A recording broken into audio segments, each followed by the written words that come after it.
To We the People. My name is Kiwana McKinney Ford.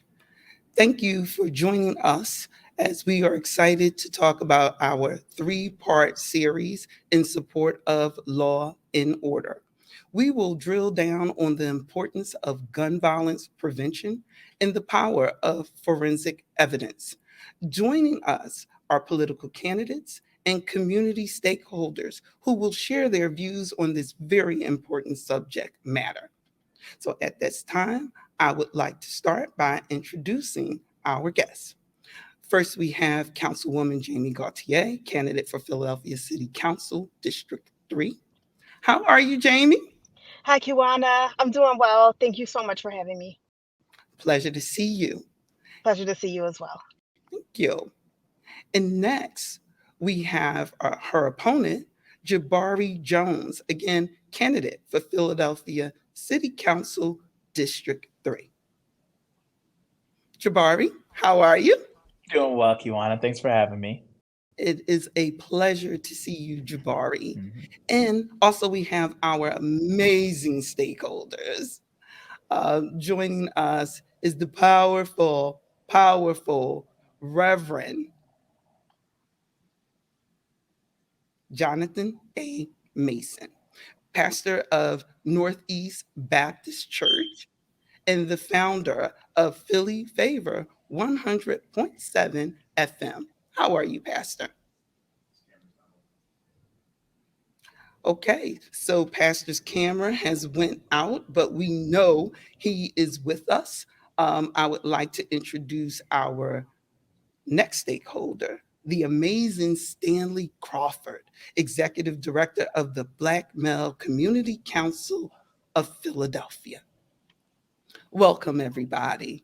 It is definitely a pleasure to have you here with us today.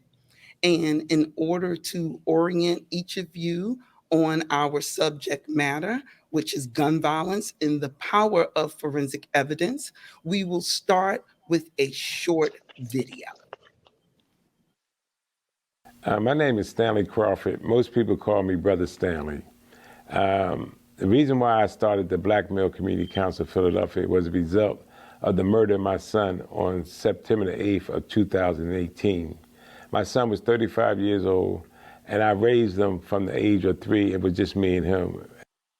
They was plotting to kill my son on September the 8th of 2018 on a Saturday morning at 9 o'clock in the morning. While he was waiting for his sister to open up the door, they shot him once in the right temple, once in the right jaw, once in the chest. My daughter calls me, and me and my other son was together at that time, saying they just shot William. So we rushed to where my daughter was living at. And by that time we got there, they had picked him up and took him to the hospital. So when the doctor came out and told us that he didn't make it, the wailing that took place in that waiting room was off. I mean, it was unbelievable. He had 5 children, 4 baby mamas, a plethora of friends and family members. So the waiting room was just bawling and wailing all over the place. And I thank God that I noticed that, because I looked and seen what happened with my family. And that was the impetus for why I did not unleash a squad of murderers to get revenge. Because when I seen what it did to my family as a whole, I didn't want to bring that on another family. I learned from my son's situation or trial that the police, what they do, they arrest the person. The DA determined the charges that the person is going to be charged with. And then at the preliminary hearing, it is determined whether the charges is valid or not. This is where forensic evidence comes in at, because in order for the judge to make a determination that the charges is valid, they need to have evidence to show that this person was the individual that perpetrated this particular crime. And through the forensic evidence that was presented, specifically in my son's case, it was determined that he was the person that committed these murders.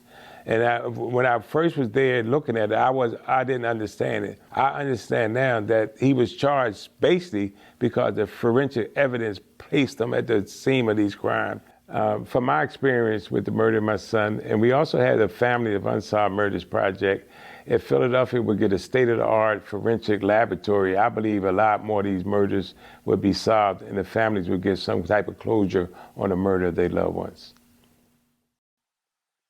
I want to thank Brother Stanley Crawford for sharing his story with us.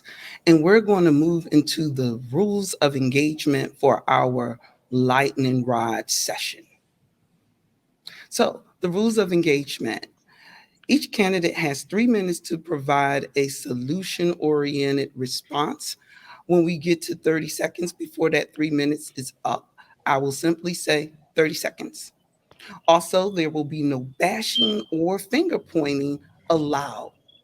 So allow us to start with Councilwoman Gautier, and I will pull up the question. With gun violence plaguing the city of Philadelphia, how could the Philadelphia Police Department benefit from having a state-of-the-art forensic lab? And what are some of the upsides for the city as a whole if a larger percentage of cases are being closed? Yes, thank you for the question. Having a state-of-the-art forensics lab would benefit the city greatly in our effort to reduce gun violence. It would help us to close more cases as it relates to both fatal and non-fatal shootings, because we would be using data and science to solve these cases and to be more accurate in the way that we're moving cases forward. Currently, we're not solving the majority of cases. In 2022, for instance, police were able to close 37% of fatal shootings, and the rate is lower for non-fatal shootings. And so we would be able to close cases and bring accountability, get dangerous people off of the streets, if we could have a state-of-the-art forensics lab. Also, I want to make the point that the folks that we have working in forensics are some of the best in the country. They're lauded throughout the country for their skill level. What we're struggling with is capacity. We're struggling with capacity as it relates to the space, the physical space that we have to hold a forensics lab. And we're also struggling with capacity in terms of the amount of people that we have working in this area. And so currently the city is actually going through an RFP process to solicit developers to build a new forensics lab that would be bigger and that will allow us to hire more people. And I think the benefits to this are great, right? One of the key benefits are having more trust in the police, right? We're going through a time where we've seen more gun violence than we have in decades in recent years. And a key part of solving cases is having the community work with police, but community is only going to work with police if they feel trust, right? They have to feel trust, one, that police are there to help them, which is why a lot of the reform efforts that we've been undertaking in the city are critical, but they also have to have trust that if they cooperate with police, the police can actually close cases, right? And so I think this is a key part of building that community trust, as well as achieving accountability for people who are committing, heinous crimes. Awesome. I want to thank you for that very astute response. That is absolutely on point, and I couldn't agree with you more. So at this time, we're going to have Jabari respond, and I will repeat the question again. With gun violence plaguing the city of Philadelphia, how could the Philadelphia Police Department benefit from having a state-of-the-art forensic lab? And what are some of the upsides for the city as a whole if a larger percentage of cases are being closed? So I agree. I think that the upsides are huge for the city. The first thing that's going to be able to do when we have a full forensic facility is the city will be able to go over the hundreds of unsolved cases from the period of the pandemic and before, where we have forensic data and forensic evidence that has not actually been pulled. The city has actually caught forensic evidence from a number of crime scenes that happened over the previous years, but we haven't had the capacity and we haven't had the technology to be able to actually pull fingerprints and other forensic data from those pieces of evidence to be able to get suspects for cases. So it's huge. It creates the ability for us to be able to track down some of the individuals that are causing murders and other problems in our city and make sure that they have accountability and that there's going to be some justice to it. I think it also sends a message across the city as that evidence is filtered through that system. It's going to spread a message across this town that if you commit violent crimes here, we have the technology to track you down. You will be arrested, and there will be a level of consequence. And that's something, unfortunately, that currently in the city that we don't have, and we haven't had that when we have so many cases that have gone unclosed. So many cases have been withdrawn for lack of evidence or for other reasons. And so you spread a message that people have a pretty good shot if they commit a crime of not actually being caught. I think the upsides for the city as a whole are also large. One of the things that I've been very adamant on is the economic impacts that crime happens on commercial corridors. As the president of the shopping districts in West and Southwest, that we have over 92% of businesses that are closing early each day, putting money back on the table, cutting hours of people that want to work, putting money in people's pockets because the crime is so bad that people are trying to make sure that they're home before nightfall. If crime as a whole drops across the city, we're going to see our business corridors having the confidence to be able to open later. Those businesses are going to hire new people and also increase the amount of hours for employees. And you're also going to be able to see people having a little bit more money in their paycheck at the end of the week as a result of that. So the upsides are really huge, but really the biggest thing is making sure that we have a culture of accountability in this town so that if people commit violent crimes, they are tracked down, they are arrested, and then they have some charges that they see as a result of that. Okay. Well, Jabari, I want to thank you for that very informative response. And actually, I want to thank both of you for joining us on We the People, as our focus is to support law and order. And we are looking for solution-oriented techniques to help us deal with this challenge. So again, thank you for taking the time. Councilwoman Gautier, I know how busy you are, so I'm truly appreciative of your time. And Jabari, same for you. Thank you so much. And now we're going to move to our next part of the program, which is entitled, Which Side Are You On? I'd like to start by asking Reverend to chime in. What are your thoughts? Well, I think, and I got I'm a very direct person, so I know we're doing a podcast here, but just let me say it the way I feel it. Yes. You spend your money where your priorities are. So the first thing that I have to think about is, what have we been waiting on this long?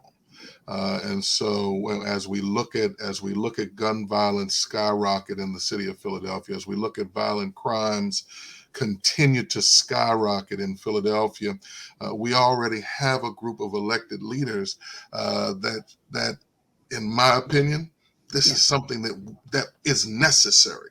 And I absolutely agree with Jabari because as relates to the fact that we've got so many businesses that are closing early. Yes. It really is embarrassing to go to a restaurant or go to a store, a small business, and you want to go in and give them your money as opposed to giving it to one of the large chains. Right. And they're closed at 6 o'clock or 5 o'clock because they're afraid to be in the community. Yes. After nightfall. Yes. So any candidate that wants the support of Jonathan Mason or anybody I work with, we've got to see that action is going to follow the promises, because too many times candidates make promises and then there's no action until it's time for them to come back for us to vote for them again. I fully understand that. And I think both the councilwoman and Jabari were clear that we could benefit tremendously from a state-of-the-art forensic laboratory. What are your thoughts on that? You know what? Something happened with the screen. I'm sorry, I blanked out a little bit. Can you just give me that question again?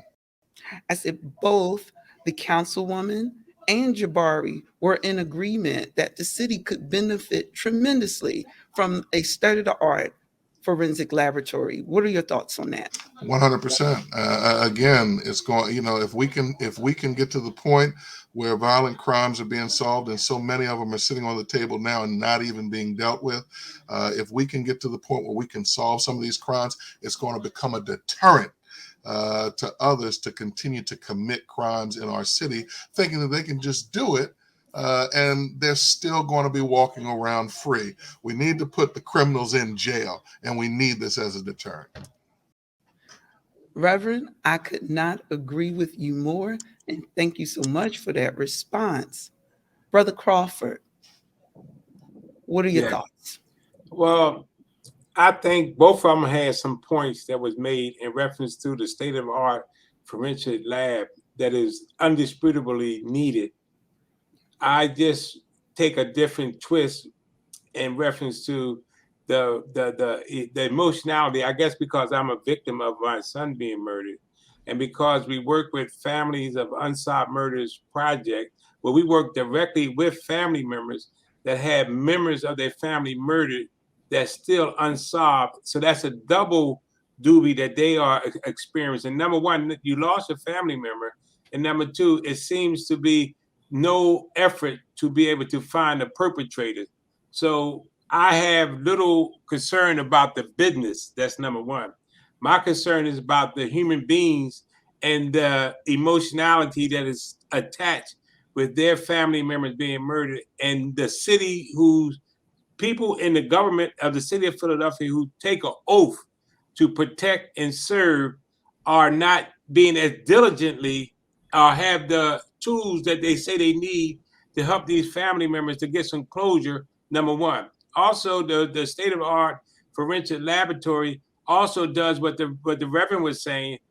If we do not come up with as much tools in our toolkit that we can put in the toolkit for law enforcement to be able to do their job, we are leaving the perpetrators and the potential perpetrators access to our people, because if they have not been able to send a message like the Reverend was saying to those who are thinking about doing such dastardly deeds, they don't have to process the worry about being caught, because the closure rate is too low that you don't use that as your thought process before you go out with that. It's multifaceted in my perspective, and it should be a no-brainer. And we should not have to go another year, another week, another month without a state-of-the-art forensic laboratory, because if it could save one life, it's worth whatever we spend to put it there. And I think it's a tragedy, drastic, that we had to sit here and have this conversation in 2023 with all this technology that is available across the country. That's my perspective.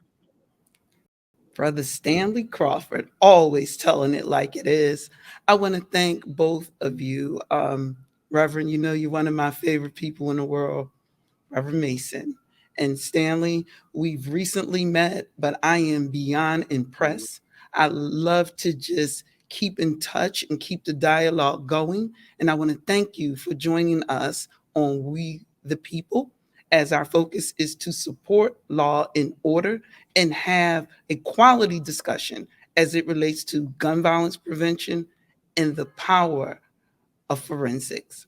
Thank you both. We the People episode 2 will be Monday, October 23rd at 6 p.m. Please join us on Facebook Live, again at We the People Philly, or view us on YouTube Live at We the People Philly. I want to thank all of the viewers and everyone who've come together to make this possible. Look forward to seeing you again.